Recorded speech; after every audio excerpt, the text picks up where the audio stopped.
নমস্কার নমস্কার নমস্কার নমস্কার নমস্কার নমস্কার নমস্কার নমস্কার আপনাদের সবাইকে সবাইকে সবাইকে নমস্কার জানাচ্ছে আপনাদের সৌমিত্র বসু। সবাইকে অজস্র শুভকামনা জানাচ্ছে, সবাইকে স্বাগত জানাচ্ছে আজকের এই শরণাগত অনুষ্ঠানে এবং সবাইকে শুভ সকাল জানাচ্ছে। শুভ হোক, সকলের ভালো হোক, সকলের মঙ্গল হোক, সকলের কল্যাণ হোক, ভালো হোক ভালো হোক ভালো হোক ভালো হোক। আচ্ছা, আপনাদের একটা কথা জিজ্ঞেস করি। মায়ের দেওয়া মোটা কাপড় মাথায় তুলে নে রে ভাই, দিন দুঃখিনী মা যে তোদের তার বেশি আর সাধ্য নাই। এই যে গানটা আপনারা সবাই জানেন, এই গানটা কার লেখা সেটাও সকলে জানেন। রজনীকান্ত সেন, তাকে কান্ত কবি বলা হতো, রজনীকান্ত সেন। আজ তার জন্মদিন, সিরাজগঞ্জে জন্ম হয়েছিল। আজ 1865 খ্রিস্টাব্দের আজকের তারিখে অর্থাৎ 26শে জুলাই তার জন্মদিন। তাকে প্রণাম জানাই। বহু নানান ধরনের গান লিখেছেন তিনি, দেশাত্মবোধক গান লিখেছেন, ভক্তিমূলক গান লিখেছেন। শেষ জীবনটা বড় কষ্টে কেটেছে। যে মানুষটি গান লিখতে ভালোবাসতেন, সুর দিয়ে গাইতে ভালোবাসতেন, ক্যান্সারে তার গলা বন্ধ হয়ে যায়। রবীন্দ্রনাথ তাকে দেখতে গিয়েছিলেন। তো তার জন্মদিন আজকে। এবারে বেণীমাধব শীলের পঞ্জিকা অনুযায়ী আজকের দিনটার কথা বলি। আজকে 9ই শ্রাবণ 1432, ইংরেজির 26শে জুলাই 2025, শনিবার। আজ দ্বিতীয়া। সূর্যোদয়ের সময় ভোর 5টা বেজে 7 মিনিট, সূর্যাস্তের সময় সন্ধে 6টা বেজে 21 মিনিট। নক্ষত্র অশ্লেষা। আজকে জন্মে কর্কট রাশি, বিপ্রবর্ণ, রাক্ষসগণ। অপরাহ্ন 5টা বেজে 33 মিনিট গতে সিংহ রাশি, ক্ষত্রিয় বর্ণ। আমাদের হোয়াটসঅ্যাপে চিঠি পাঠাবার নাম্বার 9831922927। চিঠির গোড়ায় অতি অবশ্যই SG লিখতে হবে এবং আগামী মঙ্গলবারের কথা মাথায় রেখে যদি চিঠি লেখেন, যেটা বৃহস্পতিবারে শোনানো হবে, সেই চিঠির বিষয় হল আপনার প্রিয় চরিত্র রামায়ণের। এবং কেন প্রিয় সেই কথাটা বলতে হবে। এই পুরোটাই বলতে হবে 250 শব্দের মধ্যে। বৃহস্পতিবারে তুলসীদাস গোস্বামীর জন্ম জয়ন্তী, সেই উপলক্ষে আমাদের বিষয় রামায়ণের প্রিয় চরিত্র। এবারে বলি আজকের অনুষ্ঠান সম্পর্কে। প্রথমে পুরাণ চিরন্তন। পুরাণ চিরন্তনে প্রায়শ্চিত্ত নিয়ে কথা বলছিলাম, কত রকমের প্রায়শ্চিত্ত আছে এবং সেইটা বলতে গিয়ে কতগুলো গন্ডগোলের জায়গা অন্তত আমার নিজের তৈরি হচ্ছে নিজের মনের মধ্যে। সেই গন্ডগোলগুলোর কথা আমি আপনাদের বলবো। তারপরে চলে যাব স্বামী বিবেকানন্দের রচনা থেকে পাঠ এই পর্বে। আত্মা নামে তার যে বক্তৃতা, তার বাংলা অনুবাদ প্রবন্ধের আকারে ছাপা আছে, সেইগুলো সেখান থেকে পড়ে শোনাচ্ছি আপনাদের। অনেকটা পর্যন্ত শুনিয়েছি, আজ আরো খানিকটা শোনাবো। প্রায় শেষ হয়ে এলো এই আত্মা নামের প্রবন্ধটি, আজকে শেষ হবে না। তারপরে ভগবদ গীতা থেকে পাঠ। আমরা এখনো পর্যন্ত গীতায় প্রবেশ করিনি, এখনো পর্যন্ত আমরা ভূমিকা অংশে আছি। এটি বিস্তারিত এবং অসামান্য ভূমিকা লিখেছেন স্বামী রঙ্গনাথানন্দজি। স্বামী গোকুলানন্দ লিখেছেন মানসিক চাপ জয় করার উপায়, ধ্যান নিয়ে কথা বলছেন তিনি, সে কথা শোনাবো। তারপর আপনাদের চিঠিপত্র, আর চিঠিপত্রের পর আজকে শনিবার, আজকে মহাপুরুষের কথা, মার্টিন লুথারের কথা বলছি আপনাদের। 92.7 বিগ FM এ শরণাগত অনুষ্ঠান শুনছেন। আমি আছি আপনাদের সঙ্গে, আপনাদের সৌমিত্র বসু। প্রায়শ্চিত্ত নিয়ে ফিরে আসছি গানের পর।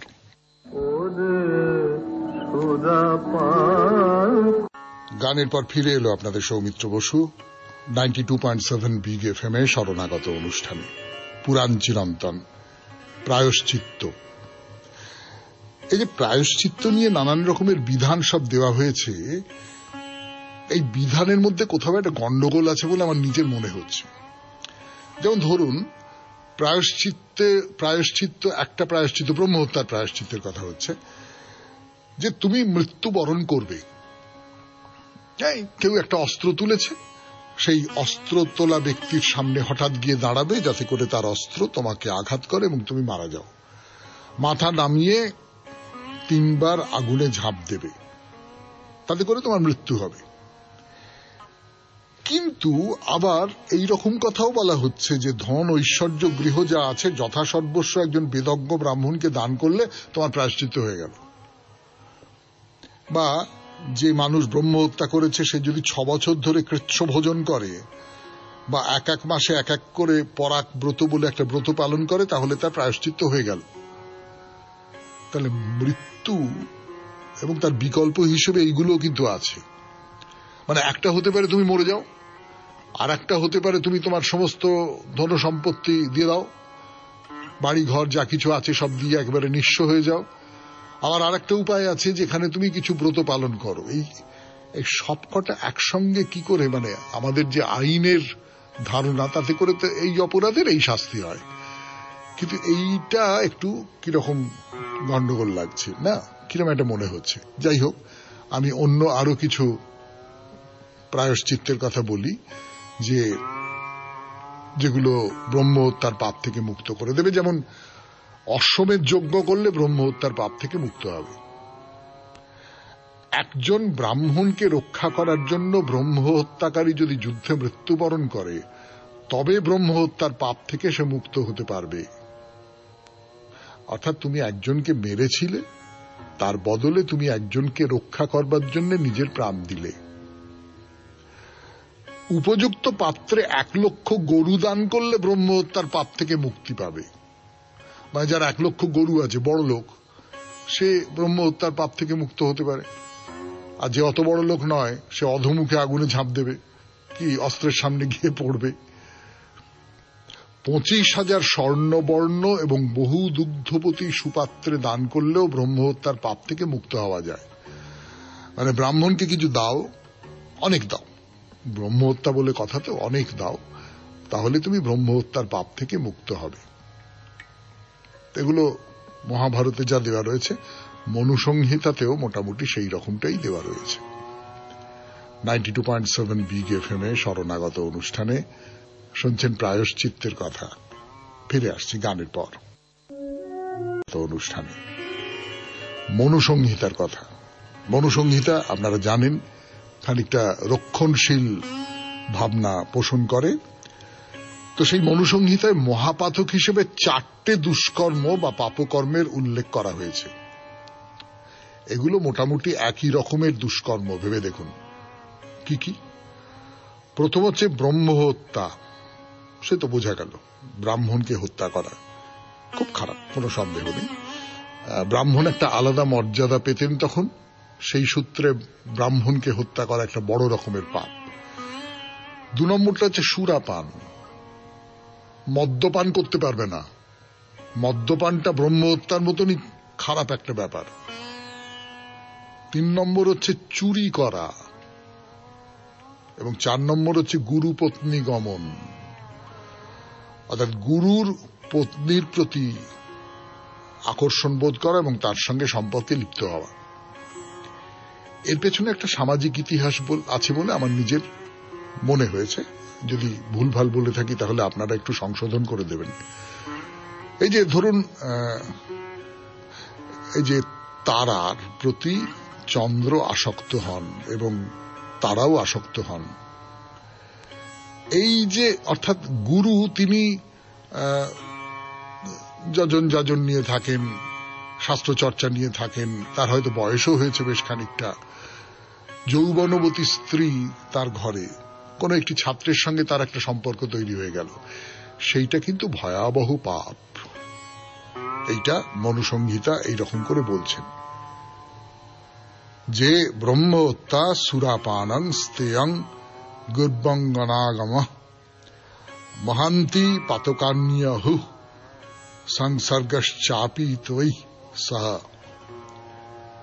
মহাভারত এগুলোকে আলাদা রকম করে কোনো বর্গীকরণ করেনি, কিন্তু প্রায় পরপর এগুলোর বিচার করেছে। কি ধরনের বিচার, কি ধরনের প্রায়শ্চিত্ত করতে হবে, আজকে থাক, এর পরের দিন বলবো, মানে সোমবার 92.7 বিগ FM এ শরণাগত অনুষ্ঠানে। আজকের মতো তাহলে শেষ করলাম পুরাণ চিরন্তন। এরপর স্বামী বিবেকানন্দের রচনা থেকে পাঠ, আত্মা। ফিরে আসছি গানের পর। ফিরে এলাম 92.7 বিগ এফএম এ। শরণাগত অনুষ্ঠান শুনছেন, আমি আছি আপনাদের সঙ্গে, আপনাদের সৌমিত্র বসু। স্বামী বিবেকানন্দের রচনা থেকে পাঠ, আত্মা, যতটা পড়েছিলাম তারপর থেকে। তাহা সত্ত্বেও সেই পূর্ণ নির্দোষ ঈশ্বর কিরূপে মোহগ্রস্ত হইলেন? তিনি কদাপি মোহগ্রস্ত হন নাই। পূর্ণ নির্দোষ ঈশ্বর কিরূপে স্বপ্ন দেখিতে পারেন? তিনি কখনো স্বপ্ন দেখেন নাই। সত্য কখনো স্বপ্ন দেখে না। কোথা হইতে এই মিথ্যা মোহের উৎপত্তি হইল, এই প্রশ্নটি অযৌক্তিক। মোহ হইতেই মোহের উৎপত্তি। সত্য দর্শন হইলেই মিথ্যা মোহের বিলয় ঘটে। মোহের ভিত্তিতেই মোহের স্থিতি, ঈশ্বরের সত্যের অথবা আত্মার ভিত্তিতে নহে। তুমি কখনো মোহে বিরাজ করো না, মোহই তোমার মধ্যে থাকে। একটি মেঘ ভাসিতেছে, অপর একটি মেঘ আসিয়া তাহাকে সরাইয়া দিয়া নিজে তাহার স্থান অধিকার করে। তারপর আরেকটি মেঘ আসিয়া তাহাকেও সরাইয়া দিয়া তাহার স্থান অধিকার করে। যেরূপ শাশ্বত নীল আকাশে নানা বর্ণের মেঘ আসে, অল্পক্ষণের জন্য থাকে, তারপর চলিয়া যায়, আকাশ পূর্বের মতো নীলই থাকে, সেইরূপ তোমরাও চিরকাল শুদ্ধ, চিরকাল পূর্ণ। তোমরাই পৃথিবীর প্রকৃত দেবতা। না দ্বিতীয় কোনো কালেই নাই, কেবল একই সর্বদা আছেন। তুমি এবং আমি এরূপ বলাই তো ভুল। বলো আমি লক্ষ লক্ষ মুখে খাইতেছি। আমি কি রূপে ক্ষুধার্ত হইতে পারি? এই আমি অসংখ্য হস্তে কার্য করিতেছি। আমি কি রূপে নিষ্ক্রিয় থাকিতে পারি? আমি সমগ্র বিশ্বের জীবন যাপন করিতেছি। আমার মৃত্যু কোথায়? আমি সমস্ত জীবন মৃত্যুর ঊর্ধ্বে। আমি কোথায় মুক্তি অন্বেষণ করিব? কারণ আমি স্বরূপতই চিরমুক্ত। কে আমাকে বন্ধন করিতে পারে? বিশ্বের ঈশ্বর কি? পৃথিবীর শাস্ত্রসমূহ কেবল ক্ষুদ্র মানচিত্র। যে আমি বিশ্বের একমাত্র সত্তা, তাহারই মহিমা ইহারা বর্ণনা করিতে প্রয়াসী। সুতরাং এই সকল গ্রন্থের মূল্য আমার নিকট আর কতটুকু? অদ্বৈতবাদী এইরূপই বলেন, সত্যকে জানো এবং এক নিমেষেই মুক্ত হইয়া যাও। তখন সব অন্ধকার বিদূরিত হইয়া যাইবে। যখন মানুষ নিজেকে বিশ্বের অনন্ত অসীম সত্তার সহিত এক বলিয়া উপলব্ধি করে, তখন সমস্ত ভেদ দূরীভূত হয়। যখন সকল নরনারী, সকল দেবতা দেবদূত, সকল পশুপক্ষী, বৃক্ষলতা এবং সমগ্র বিশ্ব ব্রহ্মাণ্ড সেই একত্বে দ্রবীভূত হইয়া যায়, তখন সমস্ত ভয়ও দূর হইয়া যায়। আমি কি নিজেকে আঘাত করিতে পারি? আমি কি নিজেকে হত্যা করিতে পারি? আমি কি নিজেকে আহত করিতে পারি?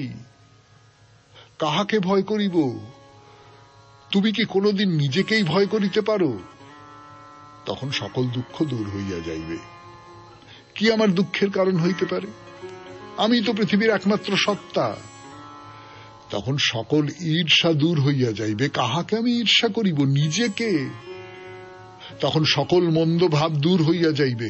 কাহার বিরুদ্ধে আমার মন্দ ভাব থাকিবে? নিজের বিরুদ্ধে। পৃথিবীতে আমি ছাড়া আর কেহই নাই।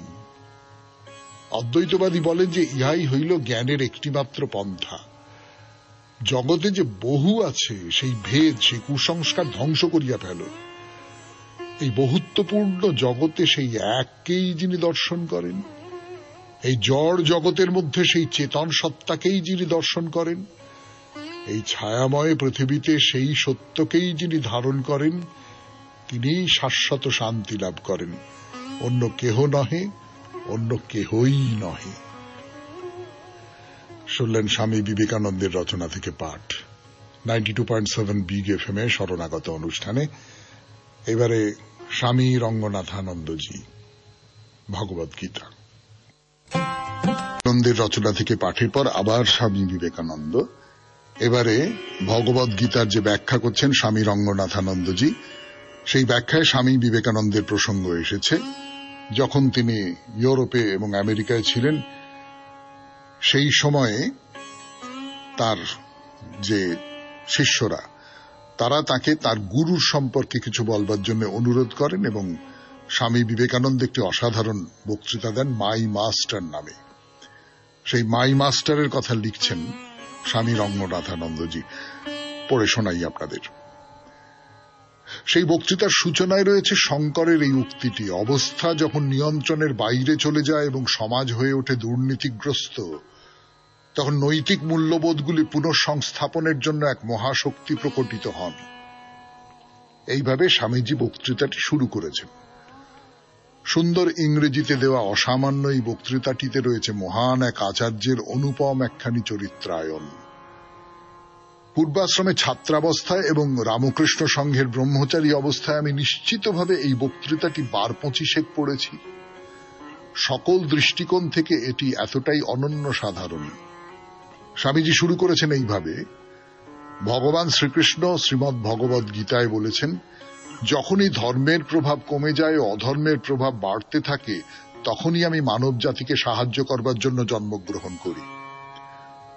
আমাদের জগতে ক্রমাগত পরিবর্তন ও নূতন নূতন পরিস্থিতির জন্য যখনই নূতন সামঞ্জস্যের প্রয়োজন হয়, তখনই এক শক্তি তরঙ্গ এসে থাকে। আর মানব আধ্যাত্মিক ও জড় উভয় স্তরে ক্রিয়াশীল বলে উভয়ত্র এই সমন্বয় তরঙ্গের আবির্ভাব হয়। আধুনিককালে ইউরোপই প্রধানত জড় রাজ্যে সামঞ্জস্য বিধান করেছে, আর সমগ্র জগতের ইতিহাসে এশিয়াই আধ্যাত্মিক রাজ্যে সমন্বয় সাধনের ভিত্তিস্বরূপ। অধুনা আবার আধ্যাত্মিক স্তরে সমন্বয়ের প্রয়োজন দেখা যাচ্ছে। বর্তমানে জড়বাদী ভাবসমূহই অত্যুচ্চ গৌরব ও শক্তির অধিকারী। আজ মানুষ ক্রমাগত জড়ের উপর নির্ভর করতে করতে নিজের দিব্যস্বরূপ ভুলে গিয়ে অর্থোপার্জনের যন্ত্র বিশেষে পরিণত হতে বসেছে। এখন আর একবার সমন্বয়ের প্রয়োজন। সমন্বয়ের এই শক্তি এসেছে, সেই বাণী উচ্চারিত হয়েছে, যা ক্রমবর্ধমান জড়বাদের মেঘ অপসারিত করে দেবে। সেই শক্তির ক্রিয়া আরম্ভ হয়েছে, অনতি বিলম্বেই তা মানব জাতিকে তার প্রকৃত স্বরূপের কথা স্মরণ করিয়ে দেবে। আর এশিয়া হতেই এই শক্তি চারিদিকে বিস্তৃত হতে আরম্ভ করবে। আমাদের এই বিশ্ব শ্রম বিভাগের নিয়মে পরিকল্পিত। একজন মানুষই সবকিছুর অধিকারী হবে এ কথা বলা অর্থহীন। কোন একটি জাতি যে সকল বিষয়ের অধিকারী হবে এরূপ ভাবা আরো ভুল। তথাপি আমরা কি ছেলে মানুষ, অজ্ঞতাবশত শিশু ভেবে থাকে যে সমগ্র জগতে তার পুতুলের মতো কাম্য আর কিছুই নেই। যে জাতি জড় শক্তিতে বড়, সেভাবে জড় বস্তুই একমাত্র কাম্য। উন্নতি বা সভ্যতা বলতে জড় শক্তির অধিকারী বোঝায়। আর যদি এমন কোন জাতি থাকে যাদের ওই শক্তি নেই বা যারা ওই শক্তি চায় না, তারা নগণ্য, তারা বেঁচে থাকার অযোগ্য, তাদের সমগ্র অস্তিত্বই নিরর্থক। শুনছেন ভগবদ গীতার ভূমিকা, স্বামী রঙ্গনাথানন্দজির রচনা। ফিরে আসছি গানের পর 92.7 বিগ এফএম এ শরণাগত অনুষ্ঠান। যা বলছিলাম আপনাদের, ঠাকুর বলছেন যে এত জপ, এত তীর্থযাত্রা, এত কিছু, তাতে করেও হচ্ছে না কেন? হচ্ছে না তার কারণ ব্যাকুলতা নেই। ব্যাকুল হয়ে তাকে ডাকলে তবে তো তিনি দেখা দেবেন।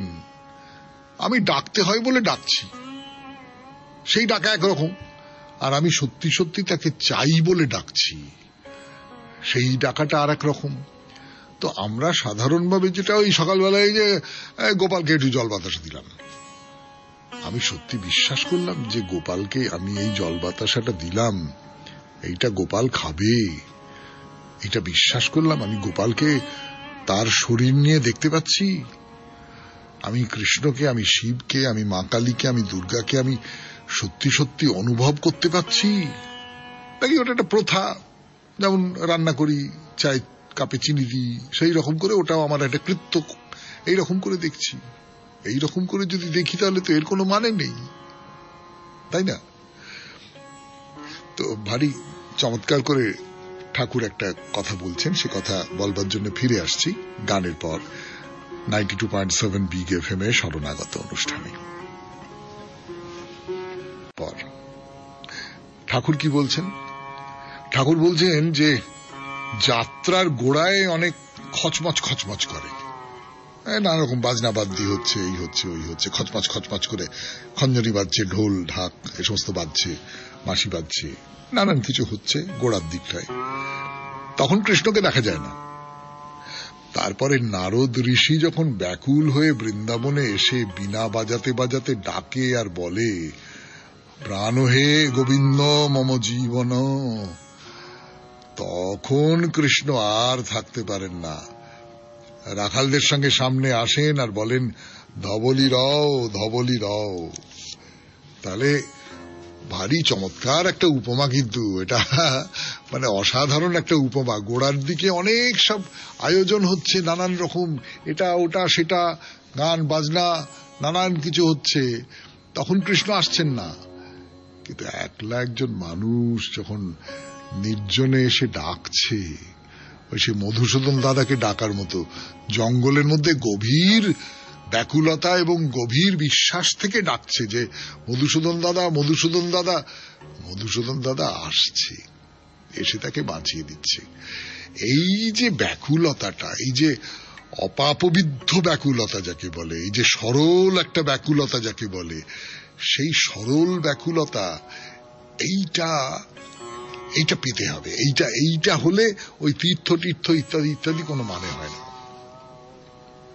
তো বলরামের বাবা তিনি কিন্তু খানিকটা উদার, মানে অন্য সম্প্রদায়ের লোকেদের পছন্দ করেন না, যে সমস্ত বৈষ্ণব তাদের দলে নন। তা ঠাকুর বলছেন, যাদের উদার ভাব তারা সব দেবতাকে মানে, কৃষ্ণ কালী শিব রাম সব সব। বলরামের বাবা কি বলছেন? বলছেন, হ্যাঁ, যেমন এক স্বামী ভিন্ন পোশাক, একই দেবতা নানান রূপ ধরে আসছেন। শুনলেন কথামৃত থেকে পাঠ। 92.7 বিগ এফএম এ শরণাগত অনুষ্ঠান শুনছেন। এখন স্বামী লোকেশ্বরানন্দের রচনা থেকে পড়ে শোনাব। রচনার নাম মানুষের প্রকৃত পরিচয়। পড়ে শোনাব ধ্যানের পথের ধাপগুলো। আমাদের প্রত্যেকেরই একটি দেহ আর একটি মন আছে, যারা এক অধিকারীর দ্বারা অধিকৃত। আমাদের এই দুটি দিকেই নিজস্ব নিজস্ব ক্ষেত্র রয়েছে। আমাদের প্রকৃত সত্তাই হলো এদের প্রকৃত অধিকারী। অধিকারী এবং অধিকৃতের মধ্যে যে পার্থক্য আছে সে সম্পর্কে আমাদের সচেতন থাকতেই হবে। একজন ব্রহ্মচারী হিসেবে যে ভুলটা আমি করেছিলাম তা হলো আমি আমাকেই মন বলে ভেবেছিলাম। একবার যদি আমরা আমাদের ভুলটা বুঝতে পারি, তাকে আমরা সংশোধনের জন্য সচেষ্ট হতে পারি। আর এখানেই ধ্যানের কৃতকার্যতা, কারণ ধ্যান আমাদের প্রকৃত সত্তাকে উপলব্ধি করতে সহায়তা করে। আমরা আমাদের অন্তরেই আনন্দ ঝর্ণার সন্ধান পাই প্রভূত শান্তি। ধ্যানাবিষ্টতা সম্পর্কে স্বামী শিবানন্দ একবার বলেছিলেন, বাহ্য জগতের ঝঞ্ঝা পীড়ন কিছুই মনে সেঁধতে পারেনি, আমি আমার দিব্য সত্তার সাথে পুরোপুরি একাত্ম হয়েছিলাম। এই অবস্থায় একবার পৌঁছতে পারলে ধ্যানের আসন ছেড়ে আর উঠতেই ইচ্ছে করবে না, ইচ্ছে হবে না অনাধ্যাত্মিক কোনো বিষয়ে কথা বলার। এই দিব্য সত্তার মদিরায় বুঁদ হয়ে থেকে প্রকৃত স্বরূপের সাথে আরো বেশি একাত্ম হওয়ার আকাঙ্ক্ষায় পূর্ণ হব আমরা। অস্থির কর্মকাণ্ডময় জীবনে এই সময়ই আমরা প্রকৃত বিশ্রাম পাই, মানসিক চাপের লেশ মাত্রও থাকে না কোথাও। ধ্যানের পথে নভিস যারা, নতুন যারা, তারা হয়তো জানতে চাইতে পারেন যে কি করে এই পর্যায়ে যাওয়া সম্ভব। তাদের বলি, প্রথম প্রয়োজনীয় পদক্ষেপ হলো এক পর্যাপ্ত দীর্ঘ সময় ধরে চুপ করে বসে থাকার অভ্যাস আয়ত্ত করা। এই অবস্থায় আমাদের মনের মধ্যে দিয়ে বয়ে যাওয়া চিন্তাগুলোকে লক্ষ্য করতে পারবো আমরা, এবং ক্রমে উচ্ছৃঙ্খল স্বেচ্ছাচারী চিন্তা রাশির মোকাবিলা করতে মানসিকভাবে প্রস্তুত হব আমরা। একসময় সব চিন্তাই অপসৃত হবে, মন হবে শান্ত সমাহিত। বর্তমান সভ্যতার জাঁতাকলে এক মুহূর্ত কি চুপ করে বসে থাকবার জো আছে? কোন বই পড়তে পড়তে বা ভিডিও দেখতে দেখতে আমরা হয়তো চুপ করে বসে থাকি, কিন্তু এরকম কোন বাহ্যিক সাহায্য ছাড়াই শান্ত নির্বাক উপবেশন আয়ত্ত করা চাই। কোন সংবাদ বা টিভির মধ্যে ডুবে চুপ করে থাকাটা আমাদের অশান্ত অস্থিরতার স্থায়ী সমাধান হতে পারে না। শুনলেন স্বামী গোকুলানন্দের রচনা থেকে পাঠ 92.7 বিগ এফএম এ শরণাগত অনুষ্ঠানে এইবার আপনাদের কথা পড়ব, আপনাদের চিঠি। ফিরে আসছি গানের পর। পত্র উত্তর 24 পরগনা থেকে চিঠি লিখেছেন সবরী সরকার। শুভ সকাল সৌমিত্র দাদাভাই, এবারের চিঠির বিষয় শিব পুজো। এই বিষয়ে আমার অভিজ্ঞতা নিয়ে লেখা শুরু করবার আগে এক পুরাণ কাহিনীর অবতারণা করি। পুরাকালে বানাসুর নামে এক শিবভক্ত ছিলেন। তিনি রোজ 1000 শিবলিঙ্গ নিজের হাতে তৈরি করে পুজো করে নর্মদার ওঙ্কার ক্ষেত্রের ধাবড়ী কুণ্ডে বিসর্জন দিতেন। এই ধাবড়ী কুণ্ড ছিল অসুররাজ বানাসুরের যজ্ঞস্থলী। বানাসুরের এই নিষ্ঠার ভক্তিতে শিবশম্ভু খুব প্রসন্ন হন। একদিন বানাসুর শিবকে বলেন, প্রভু, প্রতিদিন তোমার এত রূপ গড়তে গড়তে আমার হাত ব্যথা হয়ে গেল। শিব তখন তাকে বলেন, ঠিক আছে, আমি নিজেই পর্বত ও নর্মদা নদীর জলে ঘূর্ণন ও ঘর্ষণে নিজেকে তৈরি করব। আর পরম ভক্তের নাম নিজের নামের সঙ্গে জড়িয়ে নাম নিলেন বানলিঙ্গ। নর্মদার প্রবাহ পথে একমাত্র ধাবড়ী কুণ্ডে সৃষ্ট লিঙ্গই বানলিঙ্গ, যার কোনো প্রাণ প্রতিষ্ঠা করতে হয় না। এবার আসে আমার অভিজ্ঞতার কথায়। মধ্যপ্রদেশে অমরকণ্টকে নর্মদা নদীর উদ্গম স্থলে আমার দুবার যাবার সৌভাগ্য ঘটে। 2018 সালে কার্তিক মাসের লক্ষ্মী পুজোর পরের দিন অমরকণ্টক যাই। সেই সন্ধেবেলা এক অপূর্ব শিব পূজার সাক্ষী ছিলাম আমি। নর্মদা মায়ের মন্দির চত্বরে উত্তর দিকে এক বড় জায়গা জুড়ে দেখলাম মাটি দিয়ে 1000 শিবলিঙ্গ তৈরি করা হয়েছে। ফুল দিয়ে এক অপূর্ব পূজা বেদী তৈরি করা হয়েছে, যেখানে ওই শিবলিঙ্গ স্থাপন করা হয়। অনুসন্ধান করে জানলাম স্থানীয় একটি পরিবার মানসিক করেছিল শিবশম্ভুর কাছে। তিনি কোনো একটি বিপদ থেকে মুক্তি পেয়েছেন, তাই এইভাবে পূজার আয়োজন। 12 জন পুরোহিত বসে অনেক রাত পর্যন্ত সেই পুজো করলেন। সেই পুজোর দৃশ্য আজও আমার মনের মণিকোঠায় জলজল করছে। বলতে দ্বিধা নেই, আমরা যে আশ্রমে উঠেছিলাম সেখানকার নিয়মানুসারে অনেক রাত অবধি থাকতে পারিনি, তবে যত অবধি ছিলাম তাতেই আমি ধন্য। জানি না চিঠির শব্দ সংখ্যা বেশি হয়ে গেল কিনা। আপনাকে এবং এই শরণাগত পরিবারের সকলকে শুভেচ্ছা জানাই।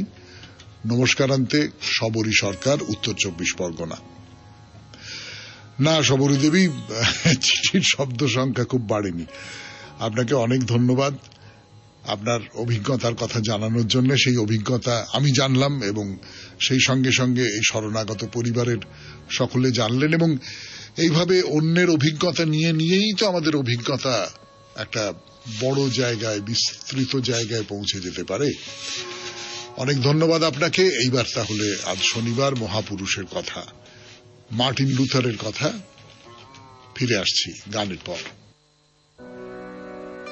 গান শেষ করে ফিরে এলাম 92.7 বিগ এফএম এ। শরণাগত অনুষ্ঠান শুনছেন। এখন মহাপুরুষের কথা।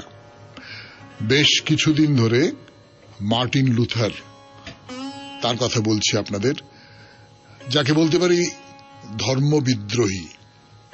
ধর্মবিদ্রোহী মানে কিন্তু ধর্মের যে মূল দাবি সেগুলোর বিরুদ্ধে বিদ্রোহ করা নয়। ধর্মকে তো যুগে যুগে পাল্টাতে হয়। এই যে আমাদের গীতায় আছে, যদা যদা হি ধর্মস্য গ্লানির্ভবতি ভারত, তাহলে সেই সময় অভ্যুত্থানের দরকার হয়। অর্থাৎ ধর্ম তো মানুষের মধ্যে দিয়েই প্রকাশ পায়। মানুষের মধ্যে দিয়ে যখন প্রকাশ পায়, মানুষের যে প্রবৃত্তি, মানুষের যে ষড়রিপু, সেই প্রবৃত্তি বা সেই ষড়রিপু ধর্মকে প্রভাবিত করে, তাকে নিয়ন্ত্রিত করে এবং তাকে বিপথে চালিত করে, ধর্মাচারকে। তখন কেউ কেউ আসেন যারা এই যে ধর্মাচার যে জায়গায় আটকে গেছে, বাঁকে আটকে গেছে, সেইখান থেকে ধর্মকে বার করে নিয়ে আসেন। তো মার্টিন লুথার এই রকমের একজন মানুষ। নানান রকমের বাধা বিপত্তির মধ্যে দিয়ে তিনি ক্রমশ আস্তে আস্তে আস্তে আস্তে জনপ্রিয় হয়ে উঠছেন, এবং সেই জনপ্রিয়তা কেবলমাত্র জনগণের মধ্যে নয়, যারা ক্ষমতাশালী মানুষ তাদের মধ্যেও। যেমন জার্মান রাজকুমার ফিলিপ লুথারের এই যে নতুন মতবাদ সেইটাকে গ্রহণ করেছেন। তা লুথার বুঝতে পারলেন যে এইবার আমার প্রকাশ্যে বেরোবার সময় হয়েছে, এইবার প্রকাশ্যে বেরিয়ে আমার বহু মানুষকে উদ্বুদ্ধ করবার সময় হয়েছে। এইবারে তো মানুষ জানতে চাইবেন যে কে এই মার্টিন লুথার, যার এই সমস্ত কথাগুলো আমাদের নতুন একটা দিশা দেখাচ্ছে। তারা তো মানুষ হিসেবে আমাকে দেখতে চাইবেন। তো তিনি একটা চিঠি লিখলেন, খোলা চিঠি। সেই খোলা চিঠিতে সমস্ত জার্মানবাসী তাদের কাছে আবেদন জানালেন যে জার্মান জনজীবনের সংস্কারের কাজে সকলকে উদ্যমী হতে। বললেন রাষ্ট্রীয় কাজে চার্চের হস্তক্ষেপ করবার কোনো অধিকার নেই। কোন একজন শাসক খ্রিস্টান হতে পারেন, যাজক হতে পারেন, কিন্তু তার প্রধান কাজ হবে শাসন করা, এবং তারা তাদের কাজের জন্য ঈশ্বরের কাছে দায়ী থাকবেন, চার্চের কাছে নয়। এইটা যুগে যুগে হয়েছে। যেহেতু ধর্মের লোকেরা তারা খুব প্রতিপত্তিশালী হয়ে ওঠেন, তো মানুষ ধর্মমুখী বহু মানুষ তাদের প্রায় দেবতা বলে মনে করে, তখন তারাও নিজেদের দেবতা বলে মনে করে রাষ্ট্রের যে কাজকর্ম তার উপর হস্তক্ষেপ করতে আরম্ভ করেন। এর উদাহরণ আপনারা প্রচুর দেখতে পাবেন, আপনাদের চারপাশে দেখতে পান। মার্টিন লুথার বলেন না, চার্চ চার্চের জায়গায় থাকবে, প্রশাসন প্রশাসনের জায়গায় থাকবে। চার্চ কখনো প্রশাসনের ব্যাপারে নাক গলাবে না, এবং এই চার্চ সংক্রান্ত ধর্ম সংক্রান্ত যা কিছু সেইগুলোর জন্য মানুষ, মানে যারা যাজক, যারা ধর্মের লোক, তারা চার্চের কাছে দায়ী থাকবেন, প্রশাসনের কাছে নয়, ঈশ্বরের কাছে দায়ী থাকবেন। এই চার্চের যিনি অধীশ্বর, সত্যিকারের অধীশ্বর, সেই ঈশ্বরের কাছে তারা দায়ী থাকবেন। তো লুথার সমস্ত শাসকদের সমাজের বাস্তব সমস্যার দিকে বেশি মনোযোগী হলেন, ছুটি কমিয়ে দিলেন। চার্চের খুশি মতো যে নানান রকমের নিয়ম কানুন ইত্যাদি ইত্যাদি ধার্য করা, সেগুলো বন্ধ করে দিলেন। উৎপাদন বাড়ুক, নতুন নতুন স্কুল খোলবার ব্যবস্থা করলেন, ছেলেরা লেখাপড়া শিখুক। এবং অনেক দেশের শাসক, জার্মানি এবং অন্যান্য ইউরোপের নানান দেশের শাসক, তারা চার্চের প্রভাবটা কমাতে চাইছিলেন, কেননা চার্চ অনাবশ্যকভাবে তাদের যে কাজ, প্রশাসন চালানো, দেশ চালানো, সেইখানে নাক গলাচ্ছে। এবং যারা উদার মানসিকতার মানুষ, যারা নিজের মতন করে ভাবতে পারেন, তারা চাইছেন যে মুক্ত স্বাধীন চিন্তার প্রসার ঘটুক। এবং অনেকেরই মনে হচ্ছিল যে চার্চ নানানভাবে শোষণ করছে মানুষকে, এটা তো চলতে দেওয়া চলে না। এবং তাদের প্রতিনিধি হয়ে এলেন এই মার্টিন লুথার। 92.7 বিগ FM এ শরণাগত অনুষ্ঠানে শুনছেন মহাপুরুষের কথা, মার্টিন লুথারের কথা। আরো কথা বলবার জন্য ফিরে আসছি গানের পর। এরকম একটা অবস্থা, একটা প্রতিস্পর্ধী যে ধর্মমত, সেইটা তৈরি হয়ে উঠেছে। মানুষ তাকে গ্রহণ করছে, চার্চ পিছু হটছে মানুষের চাপে। 1525 খ্রিস্টাব্দ, কৃষক বিদ্রোহ শুরু হলো। কৃষক বিদ্রোহ একেবারেই, তার সঙ্গে ধর্মের কোনো সম্পর্ক নেই, পুরোটা অর্থনৈতিক। কিন্তু এই কৃষকদের খুব অনুপ্রাণিত করেছিল ধর্মীয় আন্দোলন। কিভাবে না, দেখা গেল ধর্ম, যেটাকে আমরা এতকাল অনড় বলে জেনে এসেছি, সেইখানেও কিন্তু সংস্কারের কথা বলা হয়, সেইখানেও কিন্তু অন্যায়ের বিরুদ্ধে প্রতিবাদ করা হয়, করা যায়।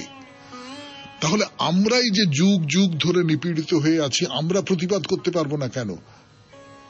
তো তারা সকলে লুথারকে বলল যে আপনি আমাদের সমর্থন করুন। কিন্তু লুথার বললেন যে না না, কৃষক এবং জমিদার দুপক্ষের এই যে উন্মত্ততা, একে আমি সমর্থন করতে পারি না। যারা এই ধরনের কাজ করে তাদের পাগলা কুকুরের মতো হত্যা করা উচিত। যারা ঈশ্বর এবং রাষ্ট্রের বিরুদ্ধে বিদ্রোহ ঘোষণা করে তাদের হত্যা করা মহৎ কাজ। তো নিজের জীবনে তিনি বিদ্রোহী ছিলেন, কিন্তু তিনি অন্যের বিদ্রোহকে সমর্থন করতে পারেননি। তার একটা কারণ কি এই যে ফিলিপ তার একজন অন্যতম পৃষ্ঠপোষক ছিলেন, সেই ফিলিপের বিরুদ্ধতা করা হতো কৃষক বিদ্রোহের সমর্থন জানালে। 1525 সাল নাগাদ লুথার উটেনবার্গে এসে বসবাস করতে আরম্ভ করলেন। তিনি বিয়ে করলেন, ক্যালারিন ভল বোরা নামে এক সন্ন্যাসিনীকে বিয়ে করলেন। যদিও লুথার বলতেন তিনি যাজকদের বিয়ে সমর্থন করেন, কিন্তু ব্যক্তিগতভাবে বিয়ে করতে চান না, এবং এর আগে তিনি শপথ নিয়েছিলেন যে আমি বিয়ে করব না। তাহলে বিয়ে করলেন কেন? লুথার বললেন আমি কোন নারীকে বিয়ে করিনি, আমি বিয়ে করেছি এক সন্ন্যাসিনীকে, এবং ধর্মযাজকদের আদেশের প্রতিবাদ করতে। না, বিবাহিত জীবন খুব সুখের হয়েছিল। লুথার এই সময় ওল্ড টেস্টামেন্ট, নিউ টেস্টামেন্টের অনুবাদ পরিমার্জনার কাজে হাত দিলেন, একের পর এক প্রবন্ধ লিখছেন। তবে এটা ঠিক যে লুথার যা বলেছেন এবং যা করেছেন তার মধ্যে অনেক সময় বিরোধ দেখা দিয়েছে। তার বিয়ের ক্ষেত্রে, তার কৃষক বিদ্রোহে তার সমর্থন না থাকার ক্ষেত্রে। 1546 সালে, তখন তার বয়স 63 বছর, তিনি ইসলেবেন শহরের দিকে যাত্রা করলেন। শীতকাল, প্রচন্ড ঠান্ডা। অসুস্থ হয়ে পড়লেন, বহু কষ্টে চার্চে গেলেন। বুঝতে পারছিলেন যে এইবার চলে যেতে হবে। চার্চে গিয়ে শেষ প্রার্থনা করলেন। এই 4 দিন পর 18 ফেব্রুয়ারি 1546 তিনি মারা গেলেন। মারা যাবার আগে শেষবারের মতো তাকে জিজ্ঞেস করা হলো, তিনি যে আদর্শের জন্য সংগ্রাম করেছেন, এখনো আপনার তার প্রতি বিশ্বাস আছে? তিনি বললেন আছে। এইটাই তার শেষ কথা। শেষ হলো মহাপুরুষের কথা, শেষ হলো আজকের শরণাগত। আমাদের হোয়াটসঅ্যাপে চিঠি পাঠাবার নাম্বার 9831922927। চিঠির গোড়ায় অতি অবশ্যই SG লিখতে হবে। আর মনে রাখবেন, সামনের বৃহস্পতিবারের চিঠির বিষয় রামায়ণের কোন একটি প্রিয় চরিত্র। কেন প্রিয় সেই কথাটাও বলতে হবে। তাহলে আজকের মতো শেষ করি শরণাগত। সবাই খুব ভালো থাকবেন, আনন্দে থাকবেন। নমস্কার, নমস্কার, নমস্কার, নমস্কার, নমস্কার, নমস্কার, নমস্কার, নমস্কার, নমস্কার। আপনাদের সবাইকে সবাইকে সবাইকে নমস্কার জানাচ্ছে আপনাদের সৌমিত্র বসু। সবাইকে অজস্র শুভকামনা জানাচ্ছে, সবাইকে স্বাগত জানাচ্ছে আজকের এই শরণাগত অনুষ্ঠানে, এবং সবাইকে শুভ সকাল জানাচ্ছে। শুভ হোক, সকলের ভালো হোক, সকলের মঙ্গল হোক, সকলের কল্যাণ হোক, ভালো হোক, ভালো হোক, ভালো হোক, ভালো হোক। আচ্ছা, আপনাদের একটা কথা জিজ্ঞেস করি। মায়ের দেওয়া মোটা কাপড় মাথায় তুলে নে রে ভাই, দিন দুঃখিনী মা যে তোদের, তার বেশি আর সাধ্য নাই। এই যে গানটা, আপনারা সবাই জানেন এই গানটা। এই গানটা কার লেখা সেটাও সকলে জানেন। রজনীকান্ত সেন, তাকে কান্ত কবি বলা হতো, রজনীকান্ত সেন। আজ তার জন্মদিন। সিরাজগঞ্জে জন্ম হয়েছিল। আজ 1865 খ্রিস্টাব্দের আজকের তারিখে, অর্থাৎ 26শে জুলাই তার জন্মদিন। তাকে প্রণাম জানাই। বহু নানান ধরনের গান লিখেছেন তিনি। দেশাত্মবোধক গান লিখেছেন, ভক্তিমূলক গান লিখেছেন।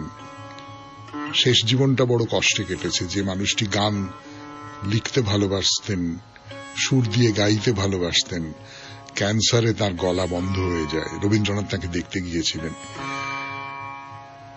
তো তার জন্মদিন আজকে। এবারে বেণীমাধব শীলের পঞ্জিকা অনুযায়ী আজকের দিনটার কথা বলি। আজকে 9ই শ্রাবণ 1432, ইংরেজির 26শে জুলাই 2025, শনিবার। আজ দ্বিতীয়া। সূর্যোদয়ের সময় ভোর 5:07, সূর্যাস্তের সময় সন্ধে 6:21। নক্ষত্র অশ্লেষা। আজকে জন্মে কর্কট রাশি, বিপ্রবর্ণ, রাক্ষসগণ, অপরাহ্ন 5:33 গতে সিংহ রাশি, ক্ষত্রিয় বর্ণ। আমাদের হোয়াটসঅ্যাপে চিঠি পাঠাবার নাম্বার 9831922927। চিঠির গোড়ায় অতি অবশ্যই SG লিখতে হবে।